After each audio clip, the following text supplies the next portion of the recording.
Assalamualaikum warahmatullahi wabarakatuh.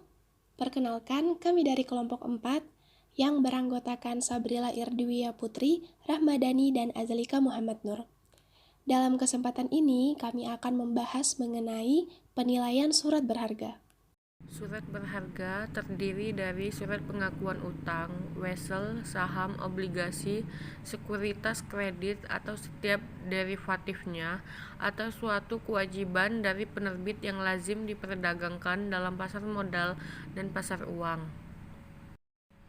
Obligasi, surat pengakuan hutang yang dikeluarkan oleh pihak pemerintah, perusahaan atau lembaga lain sebagai pihak yang berhutang yang mempunyai nilai nominal tertentu dan kesanggupan untuk membayar bunga secara periodik atas dasar persentase tertentu yang tetap.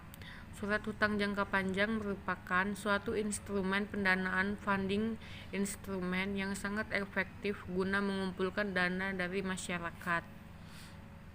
Karakteristik obligasi. Yang pertama, nilai par atau nilai nominal. Yang kedua, kupon atau tingkat bunga. Yang ketiga, tingkat keuntungan yang diisyaratkan. Premi maturity, premi kebangkrutan, premi likuiditas, premi inflasi. Yang keempat, tanggal jatuh tempo. Selanjutnya adalah penilaian obligasi. Harga suatu obligasi adalah present value dari semua aliran kas yang dihasilkan oleh obligasi tersebut didiskon pada tingkat return yang diminta. Atau nilai obligasi dicari sebagai nilai sekarang dari anuitas ditambah nilai sekarang dari lump sum. Dengan rumus nilai obligasi sekarang sama dengan PV anuitas ditambah PV par value. Selanjutnya adalah penilaian obligasi jatuh tempo. Apabila obligasi mempunyai jatuh tempo, kita harus mempertimbangkan tidak hanya pada aliran bunganya saja, tetapi juga pada nilai akhir atau nilai terminalnya. Persamaan penilaian jenis obligasi yang membayar bunga pada akhir setiap tahun ialah sebagai berikut.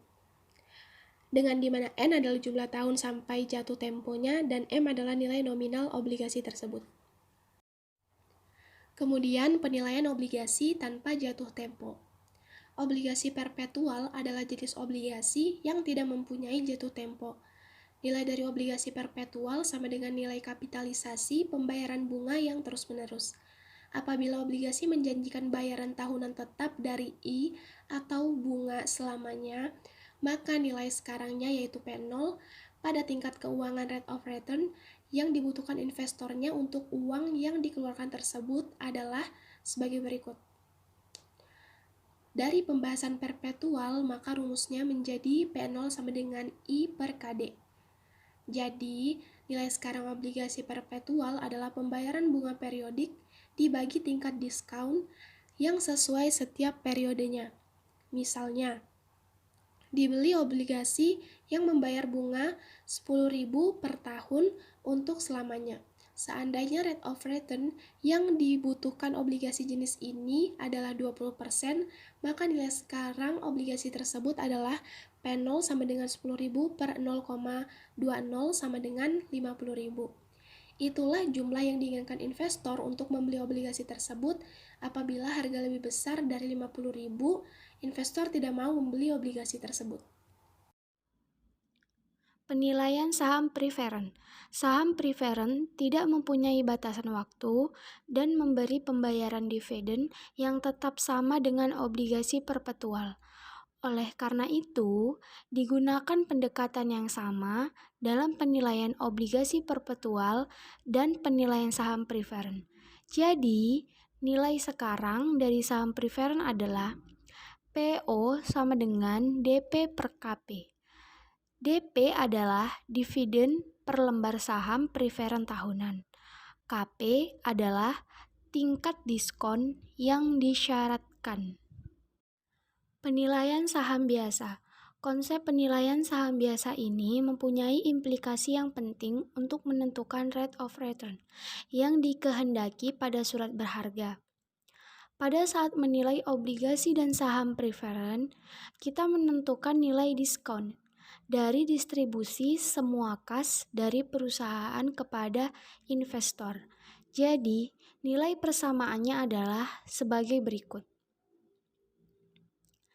DT adalah dividend cash pada akhir periode T.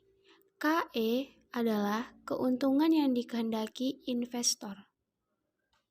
Apabila investor merencanakan memiliki saham tersebut selama 2 tahun, maka modelnya menjadi sebagai berikut. Hal di atas diasumsikan bahwa investor akan membeli saham tersebut 2 tahun mendatang. Sekian presentasi kami mengenai penilaian surat berharga.